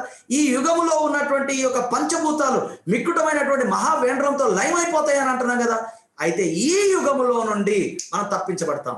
ఈ యుగము సమాప్తి అయినప్పుడు, ఈ యుగంలో ఉన్నటువంటి పంచభూతాలు మిక్కుటమైనటువంటి మహావేంద్రంతో లయమైపోయినప్పుడు, ఈ కాలము ముగిసినప్పుడు మనకేమవ్వదు. మనం మన తండ్రి యొక్క సన్నిధిలో మనము ప్రశాంతంగా ఉంటాం. అందుకొరకు ప్రతి మానవుడు కూడా ప్రభు అయిన యేసుక్రీస్తునందు విశ్వాసం ఉంచాలి. మతం మారడానికి కాదు, లేదా నువ్వు బాగుపడడానికి కాదు, నువ్వు బాగుపడడానికో, నీకు మంచి జరగడానికో, నీకు విజయం రావడానికో కాదు. అవన్నీ కూడా తాత్కాలికమైనటువంటివి. అందుకనే క్రిస్టియన్ గాస్పెల్ ఇస్ రాంగ్. ఇదిగో నీకు రోగములు పోవాలంటే, అప్పులు పోవాలంటే, బాధలు పోవాలంటే, నీవు సంతోషంగా ఉండాలంటే, నువ్వు ఐశ్వర్యవంతుడు అంటే ప్రభువైన యేసుక్రీస్తును నమ్ముకోవాలంటే, నా ప్రశ్న ఏంటంటే ముఖేష్ అంబానీకి ఇవన్నీ ఉన్నాయా? ఆయన యేసుక్రీస్తును నమ్ముకున్నాడా? అది కాదండి. ఇది శాశ్వతమైనటువంటిది కాదు. ఒక వ్యక్తి ప్రభువైన యేసుక్రీస్తుని ఎందుకు అంగీకరించాలి, ఎందుకు దేవునితో రిలేషన్షిప్ లోకి రావాలి అని అంటే, ఈ యుగము సమాప్తి అవ్వబోతుంది, ఈ యుగానికి అంతం ఉంది, ఈ యుగం గతించిపోతుంది. ఈ యుగ సమాప్తి వరకు ఆయన మనతో ఉండడమే కాదు, ఆయనను ప్రభువైన యేసుక్రీస్తుని మన స్వకీయ రక్షకునిగా ప్రభువుగా మనం అంగీకరించినట్లయితే ప్రస్తుత దుష్ట కాలములో నుండి మనం విడుదల పొందుతాం. ఆ విడుదల పొందడానికి ఆయన శిలువలో చనిపోయాడు. అప్పుడు ఈ యుగం అంతరించిపోతుంది. ఈ పంచభూతాలు మిక్కుటమైనటువంటి మహావేంద్రంతో లయమైపోతాయి. ఆయన ఉంటాడు, మనం ఉంటాం. ఇవి లయమైపోయిన తర్వాత కొత్త ఆకాశం, కొత్త భూమిలో ఆయనతో కూడా మనం కలిసి సదాకాలం జీవిస్తాం. ఎవరైతే ఈ యుగములో ఇంకా తిరుగుబాటులో, ఇంకా విగ్రహారాధన అనే వ్యభిచారంలో, ఇంకా దేవునికి వ్యతిరేకంగా దేవుని ఎరగక మిగిలిపోతారో వారు తీర్పుకు గురవుతారు. This is the reason why one must accept Jesus Christ as his personal Lord and Savior. So సిలువలో ఆయన చనిపోయింది నిన్ను నన్ను పరలోకం పట్టుకోవడానికి కాదు, ప్రస్తుత దుష్ట కాలంలో నుండి విమోచింపవలెను అని. యూనో చూడండి, ఎందుకు దేవుడు సిలువని ఎంచుకున్నాడు? ఇందాక మనం ఒక విషయం మాట్లాడుకున్నాం కదా, మానవుడు సృష్టి ఆరంభంలో ఏదైనా వనంలో మానవుడు ఏమి ఎన్నుకున్నాడు? జ్ఞానాన్ని ఎన్నుకున్నాడు. ఏం జ్ఞానము? ఈ లోక జ్ఞానం. ఈ లోక జ్ఞానం ఎటువంటిది? తర్క జ్ఞానం. ఈ లోకం ఎటువంటిది? ప్రకృతి సంబంధమైన జ్ఞానం. ఈ లోక జ్ఞానం ఎట్లాంటిది? భూ సంబంధమైనటువంటి జ్ఞానం. ఈ లోకం ఎటువంటిది? దయ్యముల జ్ఞానం వంటి జ్ఞానం. ఆ జ్ఞానం నీకు అక్కర్లేదురా, నేను పూర్తిగా నేను నీ జ్ఞానం అయి ఉంటాను, నేను నిన్ను నడిపిస్తాను, I will be your head, నన్ను మించింది నీకు లేదు అని అంటే నువ్వు అట్టగా చెప్తావు, కానీ I want sum second opinion అన్నాడు. ఇగో ఇదే తిరుగుబాటు అంటే దేవునికి ఇవ్వాల్సినటువంటి స్థానాన్ని దేవుడికి ఇవ్వకుండా నాకు ఇంకో జ్ఞానం కావాలి అన్నాడు. అందుకని ఇప్పుడు సిలువ ఎందుకు ఎంచుకున్నాడో చూద్దాం. సిలువ ఎందుకు ఎంచుకున్నాడు? 1 కొరింథీయులకు రాసిన పత్రిక 1వ అధ్యాయం 18వ వచనం చూడండి. సిలువను గూర్చిన వార్త నశించుచున్న వారికి వెర్రితనం. మానవుడు జ్ఞానాన్ని ఎంచుకున్నాడు కదా, ఇప్పుడు దేవుడు వెర్రితనాన్ని ఎంచుకున్నాడు. ఏంటి ఆ వెర్రితనం? సిలువ అనేటటువంటి వెర్రితనం. ఎందుకు ఎంచుకున్నాడో చూద్దాం. వెర్రితనము కానీ రక్షింపబడుచున్న మనకు దేవుని శక్తి. ఇక్కడ రక్షణ పొందేవారు, వ్యతిరేకించేవారు, మన తిరుగుబాటు. ఇందు విషయమై జ్ఞానుల జ్ఞానమును నాశనము చేతును, వివేకుల వివేకము శూన్యపరుతును. అంటే మానవుడు ఏదైతే మంచి చెడ్డల వివేకము, జ్ఞానము ఎంచుకున్నాడో ఆ జ్ఞానాన్నంతా నేను శూన్యం చేస్తాను, వివేకుల వివేకము శూన్యపరుతును అని వ్రాయబడి ఉన్నది. ఏదైతే ఏదెను వనంలో మానవుడు నాకు ఈ జ్ఞానం కావాలి, నీ జ్ఞానం సరిపోదు, నువ్వు నాకు సరిపోవు, నాకు ఇంకొక సోర్స్ కావాలి, ఇంకొక రిసోర్స్ కావాలని ఎన్నుకున్నాడో దాన్ని నేను లయపరుతును అని వ్రాయబడినది. జ్ఞాని ఏమయ్యను, శాస్త్రి ఏమయ్యను, ఈ లోకపు అనే మాట మీరు కింద బైబిల్లో ఫుట్ నోట్ చూడండి. ఈ యుగపు ఓకే, యుగాలు వేరు మాట్లాడుతున్నాడు కదా. ఈ యుగం నుండి దేవుడు మనం తప్పించేశాడు. ఈ యుగంలో ఒక జ్ఞానం ఉందంట. ఈ యుగంలో ఉన్నటువంటి ఏమయ్యను, ఈ లోకపు తర్కవాది ఏమయ్యను, ఈ లోక జ్ఞానమును అనగా ప్రకృతి సంబంధమైనది, భూ సంబంధమైనది, దయ్యముల జ్ఞానం వంటి జ్ఞానాన్ని దేవుడు వెర్రితనముగా చేసి ఉన్నాడు కదా. దేన్ని బట్టి? సిలువను బట్టి. దేవుని జ్ఞానానుసారంగా లోకము తన జ్ఞానము చేత దేవునిని ఎరుగకుండినందున సువార్త ప్రకటన అను వెర్రితనం. అంటే మీరు వెర్రితనం అనుకుంటున్నారు చూసారా, ఈడెవడండి బాబు, చచ్చిపోయి మనల్ని బతికిస్తానంటాడు. అది ఆ వెర్రితనం. మీకు ఏదైతే ఆ సువార్త ఉంది చూసారా, ఆ వెర్రితనము ద్వారా దేవుడు ఏం చేయాలనుకున్నాడంట? సువార్త ప్రకటనను వెర్రితనము చేత నమ్ము వారిని రక్షించుట దేవుని దయాపూర్వక సంకల్పమాయను. యూదులు సూచక క్రియలు చేయమని అడుగుచున్నారు, గ్రీసు దేశస్తులు జ్ఞానము వెతుకుచున్నారు, అయితే మేము సిలువ వేయబడిన క్రీస్తును ప్రకటించుచున్నాం.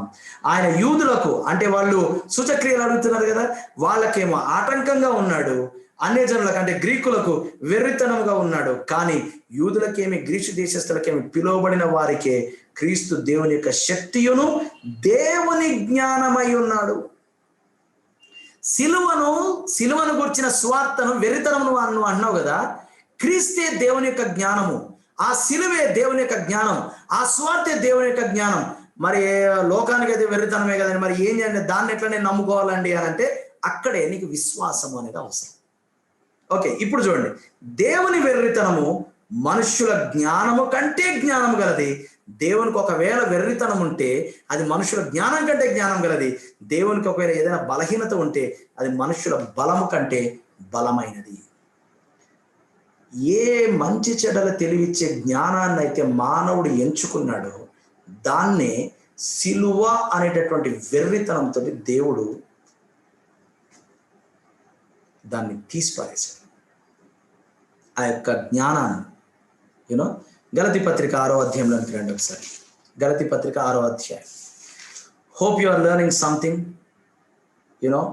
మరణం తర్వాత ఎలా ఉంటుందో మనం తెలుసుకుంటేనే ఇప్పుడు మనం ఎలా ఉంటామో, ఎలా ఉండాలో మనకు అర్థం. ఎలా ఉండాలో నేను ముగిస్తాను. ఓకే, గలతీ పత్రిక 6వ అధ్యాయం 14వ వచనం. అయితే మన ప్రభు అయిన 13 నుంచి చూద్దాం.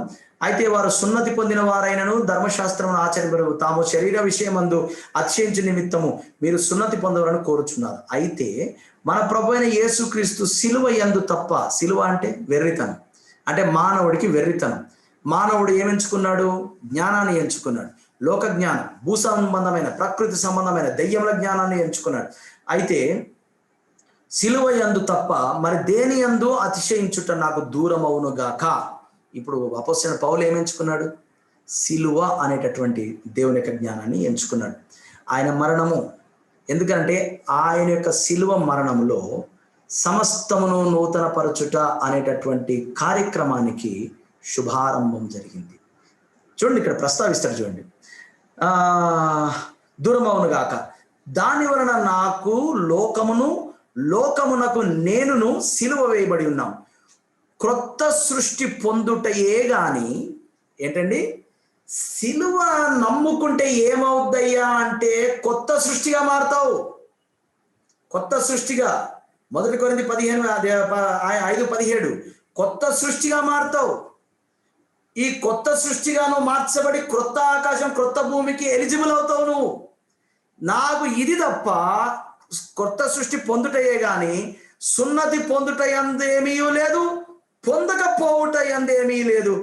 ఈ పద్ధతి చొప్పున నడుచుకుని వారందరికీ, అనగా దేవుని ఇశ్రాయేలునకు సమాధానము కృపను కలుగునుగాక. ఏ పద్ధతి చొప్పున?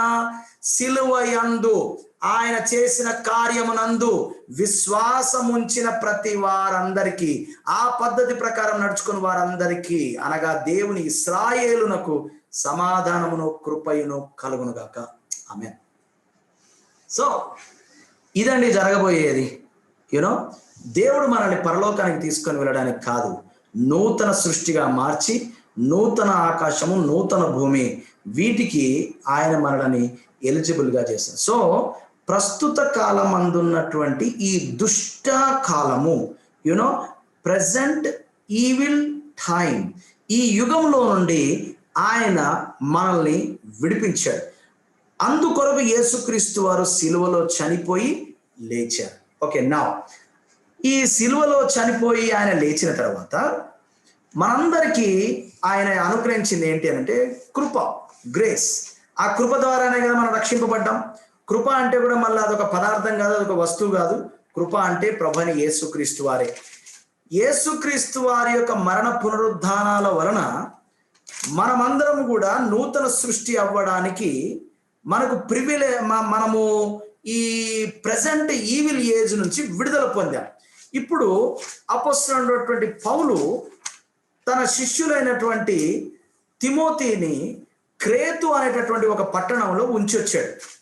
అక్కడ ఉంచి ఏమంటున్నాడంటే ఏం చేయాలో చెప్తున్నాడు. ఈ లేఖనాన్ని అందరూ కూడా దయచేసి బైబిల్ తెరిచి పట్టుకోండి. మనం దీంట్లో చాలా విషయాలు మనం చదవడానికి మనం ప్రయత్నం చేద్దాం. తీతు పత్రిక 2వ అధ్యాయం 11వ వచనం నుండి 3వ అధ్యాయం వరకు మనం కొన్ని విషయాలు చూస్తాం. ఏలైనగా సమస్త మనుషులకు రక్షణకరమైన దేవుని కృప ప్రత్యక్షమై, సో కృప అంటే యేసుక్రీస్తు వారు ప్రత్యక్షమై మనము భక్తిహీనతను ఇహలోక సంబంధమైన దురాశలను, చూసారా దేని ప్రస్తావిస్తున్నాడు? దురాశ, తిరుగుబాటు, నాశనము, చివరికి సాతాను చేతులకు ఏలుబడి వెళ్ళిపోయింది కదా, అక్కడ కదా మొదలైంది. దురాశ గర్భం ధరిస్తే పాపము పరిపక్వమైతే మరణము కదా. సో ఈ మరణం నుండి విడుదల పొందాలంటే పాపం నుంచి విడుదల పొందాలి. పాపం నుంచి విడుదల పొందాలి అని అంటే దురాశ నుండి బయటపడాలి. సో ఇప్పుడు ఏం జరుగుతుంది చూడండి. సమస్త మనుష్యులకు రక్షణకరమైన దేవుని కృప ప్రత్యక్షమై మనము భక్తిహీనతను, ఇహలోక సంబంధమైన దురాశను విసర్జించి శుభప్రదమైన నిరీక్షణ నిమిత్తము, మరణము తర్వాత మనకి ఏముంది, రాబో కాలంలో మనకేముంది, శుభప్రదమైన నిరీక్షణ. ఇది మీరు మంచిగా హైలైట్ చేసి పెట్టుకోండి. యేసుక్రీస్తు వారి యొక్క సిలువలో జరిగిన నెరవేర్పు కార్యక్రమాన్ని ఎవరైతే విశ్వసిస్తారో వారందరికీ శుభప్రదమైనటువంటి నిరీక్షణ ఉంది. నిరీక్షణ అంటే రాబో సంగతులు కదా. ఈ యుగములో నుండి మనం విడుదల పొందుతాం. రాబోయే యుగములో శుభప్రదమైనటువంటి నిరీక్షణ ఉంది. శుభప్రదమైనటువంటి నిరీక్షణ నిమిత్తము అనగా మహాదేవుడును మన రక్షకుడైన యేసుక్రీస్తు మహిమ యొక్క ప్రత్యక్షత కొరకు, అనగా ఆయన రెండవ రాకడలో ఆయన దిగి వచ్చి మనతో కూడా ఉంటాడు చూసారా, అదిగో ఆ ప్రత్యక్షత కొరకు ఎదురు చూచుచు. ఇది స్టేజ్ 1. రక్షణ పొందినటువంటి మనము ఏం చేయాలి? రాబో రోజుల్లో మరణానంతరం ఏం జరుగుతుంది, మరణానంతరం నా జీవితం ఎలా ఉంటుందో తెలుసుకొని అక్కడ ఏం జరుగుతుంది, అక్కడ నాకు శుభప్రదమైనటువంటి నిరీక్షణ అనగా మన దేవుడు రక్షకుడు అయినటువంటి యేసుక్రీస్తు యొక్క మహిమ ప్రత్యక్షత కలుగుతుంది అని ఎరిగిన వారమై ఇప్పుడు ఈ జీవితంలో ఏం చేయాలో నెక్స్ట్ చెప్తున్నాడు చూడండి. ఇది చెప్పి నేను ముగిస్తాను. రాబోయే రోజుల్లో మరణానంతరం ఏం జరుగుతుంది అనేటటువంటి ఎస్కటాలజీ గురించినటువంటి సరి అయినటువంటి అవగాహన లేకపోతే ఈ రోజు ఎలా జీవించాలో సరైనటువంటిది ఉండదు. నువ్వు రాబోయే రోజుల్లో డాక్టర్ అవ్వాలనుకుంటే ఈ రోజులో సైన్స్ చదవాలి, ఇగో ఇంత. రాబోయే రోజుల్లో నువ్వు పెళ్లి చేసుకొని కాపురం మొదలు పెట్టాలి అని అంటే ఈ రోజుల్లో నువ్వు ఇవి నేర్చుకోవాలి, ఇదిగో ఇటువంటి ప్రిపరేషన్. ఇప్పుడు మనం ఈ యుగంలో ఉన్నాము. అఫ్ కోర్స్ ఈ యుగము, ఈ దుష్ట కాలంలో నుండి మనం విడుదల పొందాం. కానీ ఈ విడుదల ఎప్పుడు అనుభవిస్తాం? మరణం తర్వాత. అందుకే నేను చెప్తున్నాను, మరణం అనేటటువంటి క్రైస్తవునికి అశుభకరమైనటువంటిది కాదు, అమంగళకరమైనటువంటిది కాదు. మరణం అనేటటువంటిది లాభం. ఎందుకంటే మరణించిన తర్వాత మనము శుభ నిరీక్షణలోకి బ్రతికి ఉన్న వారి కంటే ముందుగా ప్రవేశించబోతున్నాం. అందుకని ఎవరు బలవన్మరణానికి పాల్పడకండి. కాలం సంపూర్ణమైనప్పుడే చనిపోవాలి. నరులారా రండి అన్నప్పుడే మనం వెళ్ళాలి. ఓకే, మీరు వెళ్ళిపోకండి త్వరపడి. ఓకే, సో ఇప్పుడు చూడండి, అనగా ఏంటి, ఈ లోకములో అంటే ఇప్పుడు ప్రస్తుత కాలము అంటే ఈ యుగ సంబంధమైన దేవత, ప్రస్తుత అంధకార సంబంధమైన లోకనాథులు పరిపాలిస్తున్నటువంటి, వ్యర్థపరచబడినటువంటి, దాస్యమునకు లోనైనటువంటి, నాశనమునకు లోనైనటువంటి, భ్రష్టత్వానికి లోనైనటువంటి, corruption, injustice, suffering, pain, evil forces ఉన్నటువంటి వాయుమండల సంబంధులు మనల్ని వేధిస్తున్నటువంటి వేదన, బాధ, దుఃఖము, న్యాచురల్ కెలామిటీస్, మానవుల యొక్క అతిక్రమాలు ఉన్నటువంటి ఈ లోకంలో స్వస్థ బుద్ధితోను, బుద్ధి ఎలా ఉండాలంటండి? స్వస్థత కలిగి ఉండాలి. ఇది ఆయన పొందిన గాయముల వలన మీరు స్వస్థత నొందితిరి అన్నారు చూసారా, అదిగో ఆ మాటకి లింకప్ అయినటువంటి మాట ఇది. స్వస్థ బుద్ధి అంటే మన బుద్ధి చెడిపోయింది. పోయిన వారం మనం నేర్చుకున్నాం కదా, దేవుని హృదయం లాగా మన హృదయం లేదు. మన బుద్ధి, మన ఇష్టాలు దేవుని వలె లేవు. మనము పూర్తిగా వేరేగా ఉన్నాం. ఆ ఇశ్రాయేలీయులు ఎలాగైతే ఉన్నారో మనం కూడా అలాగే ఉన్నాం. పోయిన వారం నేర్చుకున్నాం. వాళ్ళు ఎలా ఉపవాసాలు చేస్తున్నారో మనం అలాగే ఉపవాసాలు చేస్తున్నాం. వాళ్ళు ఎలాగైతే అవినీతి చేస్తున్నారో మనం అలాగే ఉన్నాం. సో ఇలా ఉన్నటువంటి మనము, తిరిగి జన్మించినటువంటి మనము స్వస్థ బుద్ధి కలిగి ఆయన పొందిన గాయముల వలన బుద్ధి స్వస్థత పరచబడి ఆయన హృదయముని ఎరిగి, అంటే హృదయ సున్నతి పొంది ఆయన హృదయాన్ని అర్థం చేసుకొని స్వస్థ బుద్ధితోను, నీతితోను అంటే in right standing with God, భక్తితోను బ్రతుకుచుండవరని మనకు బోధించుచున్నది. అంటే దేవుడు మనకు అనుగ్రహించినటువంటి కృప, అంటే తిరిగి జన్మించిన తర్వాత మనతో ఉండేటటువంటి ప్రభువైన యేసుక్రీస్తు వారి యొక్క సన్నిధి ఈ ప్రస్తుతం ఈ లోకంలో మనం, అంటే దానికి ఎలిజిబుల్ అయినటువంటి మనము ఆ అపాయింట్మెంట్లు మనం దాంట్లో జాయిన్ అయ్యే వరకు మనం ఎలా బ్రతకాలో మనకు నేర్పిస్తుంది. ఇది స్టెప్ నెంబర్ 1. నేర్పిస్తుంది, అది బోధిస్తుంది. సో ఎలా బతకాలి? ఆయన సమస్తమైన దుర్నీతి నుండి మనల్ని విమోచించాడు. ఎందుకు విమోచించాడో చూద్దాం. రాబోయే రోజుల్లో జరిగేది అదంతా ఉంది. నూతన సృష్టిగా మారేం, కొత్త ఆకాశం, కొత్త భూమి, ఆయన మనతో కూడా ఉంటాడు, మనం ఆయన ప్రజలై ఉంటాం, ఆయన మన దేవుడై ఉంటాడు, ఇదంతా ఓకే. ప్రస్తుత కాలంలో మనం ఎలా ఉండాలి? ప్రస్తుత కాలం మనం ఎలా, మరణం తర్వాత జీవితం ఎలా ఉందో మనకు తెలిసింది కాబట్టి ఇప్పుడు మనం ఎలా ఉండాలి? ఇందాక మనం చూసాం వ్యక్తిగతమైన జీవితం ఏంటి అని అంటే స్వస్థ బుద్ధి కలిగి ఉండి నీతితోను భక్తితోను జీవించాలి. ఇది మన వ్యక్తిగతమైనటువంటి హోలీ లివింగ్. ఇది ఓకే. ఇలా బ్రతుకుతూ మనం ఉంటున్నటువంటి మనల్ని అసలు ఆయన సమస్తమైన దుర్నీతి నుండి మనల్ని విమోచించాడు. ఎందుకు విమోచించాడు? పోయిన వారం ఒక స్క్రిప్చర్ చూసాం. 1 పేతురు 2:9 ఆయన మనలను చీకటిలో నుండి ఆశ్చర్యకరమైన తన వెలుగులోనికి పిలిచాడు. సో చీకటిలో నుండి ఆశ్చర్యకరమైన తన వెలుగులోనికి పిలిచిన వాని యొక్క గుణ అతిశయములను ప్రచురము చేయు నిమిత్తము ఏర్పాటు చేసుకున్నాడు. అది ప్రచురం చేయ నిమిత్తము రాజులైన యాజకులుగా మనల్ని నియమించుకున్నాడు. అవి ప్రచురం చేయ నిమిత్తము ఏర్పరచబడిన వంశంగా మనల్ని ఎన్నుకున్నాడు. అవి ప్రచురం చేయ నిమిత్తము దేవుని సొత్తైన ప్రజలుగా మనల్ని నియమించుకున్నాడు. So to bring back to our original vocation, ఆయన సిలువలో మరణించి మనల్ని విమోచించాడు.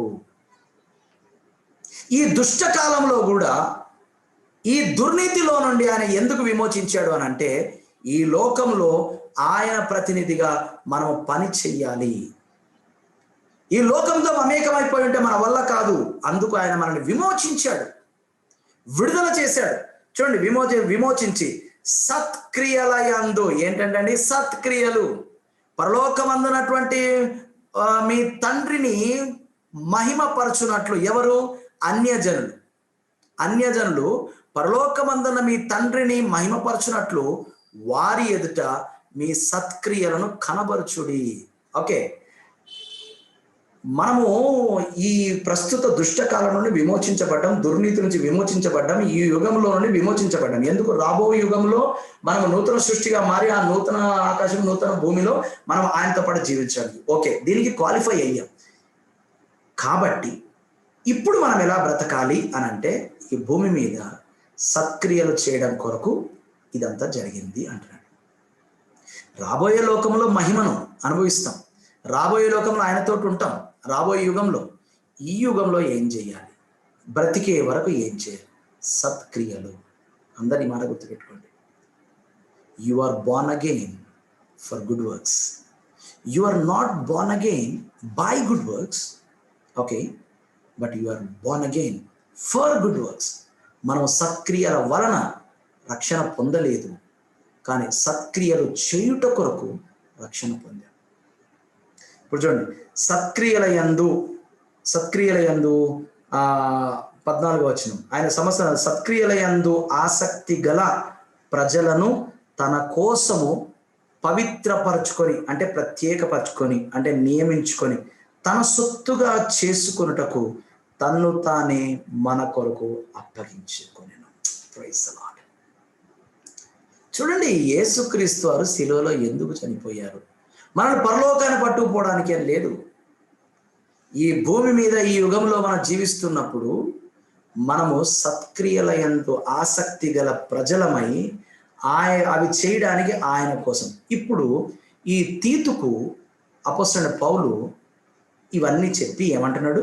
15వ వచనం, వీటిని గూర్చి బోధించుచు హెచ్చరించుచు సంపూర్ణాధికారముతో దుర్బోధను ఖండించుచుండుము. అంటే ఇది కాని బోధ దుర్బోధ. వీటిని బోధించుచు హెచ్చరించుచు సంపూర్ణ అధికారంతో దుర్బోధన ఖండించుచుండుము. నిన్నెవరిని తృణీకరింపనీయకుము. ఇంకా 3వ అధ్యాయంలో కంటిన్యూ చేయండి. అధిపతులకును అధికారులకును లోబడి విధేయులుగా ఉండవలను, ప్రతి సత్కార్యము చేయుటకు సిద్ధపడి ఉండవలను. బైబిల్ మీరు ఇంకా చాలా చోట్ల దొరుకుతాయి చూడండి. ప్రతి సత్కార్యమునకు మనము పూర్ణముగా మనము సిద్ధపడిన వారమై ఉండవలనని, ప్రతి సత్కార్యము జరిగించవలనని. సత్కార్యములు చేయడానికి ఈ భూమి మీద మీరు మనుషులు ఎదుట మీ సత్కార్యములు చేస్తే వారు మీ దేవుని పరలోకమందు మహిమపరుస్తారు. సత్కార్యములు చేయుటకు సిద్ధపడి ఉండవలననియు, మనుషులందరి ఎడల సంపూర్ణమైన, అంటే క్రైస్తవులు, బిలీవర్స్, మన చర్చ్ బిలీవర్స్, లేదా మన ఇంట్లో వాళ్ళు, వీళ్ళు మాత్రమే కాదు, సమస్త మనుష్యుల అందరి ఎడల సంపూర్ణమైన సాత్వికం కనబరచుచు, ఎవరిని దూషింపక జగడమాడని వారును శాంతులునై ఉండవలననియు వారికి జ్ఞాపకం చేయము. ఎవరికి? ప్రభు అయిన యేసుక్రీస్తు సిలువలో చేసినటువంటి కార్యమునందు విశ్వాసం ఉంచి తిరిగి జన్మించి రక్షణ పొందినటువంటి విశ్వాసులైనటువంటి సంఘ సభ్యులకి సత్క్రియల కోసం బోధించాలి. So my question, why are you here? Why am I here after born again? తిరిగి జన్మించగానే ప్రభు నన్ను పట్టుకోవచ్చు కదా? నో. ఈ దుష్ట కాలం నుండి మనల్ని విమోచించాడు, ఈ దుర్నీతి నుండి మనల్ని విమోచించాడు. ఎందుకంటే ఈ దుష్ట యుగంలో మనము దేవుని యొక్క సత్క్రియలు చేయడానికి. ప్రభువా నన్ను ప్రేమిస్తున్నాను, అయితే పోయి జనాలను కాపాడు. అది ఆయన హృదయం ఎక్కడుంది? అక్కడ ఉంది. సత్క్రియలు ఎవరికి చేయాలి? ఆయనకి చేయాలి. ఆయనను సేవించడం అంటే ఏంటి? ఆయనకు మనమేం సేవ చేయలేము. ఆయనకు సేవించడం అంటే ఆయన హృదయాభిలాషని మనం నెరవేర్చండి. ఆయన హృదయం ఎక్కడుంది? మనుష్యులందరి పట్ల ఉంది. వారు నశించిపోకూడదు అని ఉంది. వారికి ఏం చేయాలంట? ఎవరిని దూషింపక జగడమాడని వారును శాంతులు నయ్యుండి ఉండవలని వారిని జ్ఞాపకం చేయండి. ఎందుకనగా మనము కూడా మునుపు అవివేకులమును అవిధేయములను మోసపోయిన వారమును నానా విధములైన దురాశ ఎన్నిసార్లు ఈరోజు మనం దురాశ గురించి చూస్తున్నాం. నానా విధమైన దురాశలకు భోగములకును దాసులమునై ఉండి దుష్టత్వమునందును అసూయ యందును కాలము గడుపుచు అసహ్యులమై ఒకరినొకడు ద్వేషించుచుంటిమి గాని మన రక్షకుడైన దేవుని యొక్క దయయు మానవుల ఎడల ఆయనకున్న ప్రేమయు ప్రత్యక్షమైనప్పుడు మనము నీతిని అనుసరించి చేసిన క్రియల మూలముగా కాక తన కనికరము చొప్పుననే పునర్జన్మ సంబంధమైన స్నానము ద్వారాను పరిశుద్ధాత్మ మనకు నూతన స్వభావం కలగజేయట ద్వారాను మనలను రక్షించను. చాలా లోతైనటువంటి మాటలు. ఇవన్నీ మనం స్టడీ చేయడానికి ఇప్పుడు మనకు టైం లేదు. మీరు ఈ 3వ అధ్యాయం అంతా కూడా మీరు శుభ్రంగా చదువుకోండి. 8వ వచనాన్ని చదివి నేను ముగిస్తాను. ఈ మాట నమ్మదగినది గనుక దేవుని యందు విశ్వాసం ఉంచిన వారు సత్క్రియలను శ్రద్ధగా చేయుట యందు మనస్సుంచున్నట్లు నీవి సంగతులను గురించి దృఢముగా చెప్పుచూ ఉండవలనని కోరుచున్నాను. ఇది మంచిదియు, ఇందాకేమన్నారు? ఇది నమ్మదగినదియు నిజము అన్నాడు. ఇప్పుడు ఏమంటున్నాడు? ఇవి మంచిదియు ఏంటంటే ఇది ఈ మాట నమ్మదగినది గనక, ఇక్కడ కూడా నమ్మదగినది అనే మాట వాడాడు. ఈ మాట నమ్మదగినది గనక దేవుని యందు విశ్వాసం ఉంచిన వారు సత్క్రియలు చేయడం శ్రద్ధగా మనసుంచినట్లు నీవి సంగతులను గురించి చెప్తాడు. ఇవి మంచివియు మనుష్యులకు ప్రయోజనకరమునై ఉన్నవి.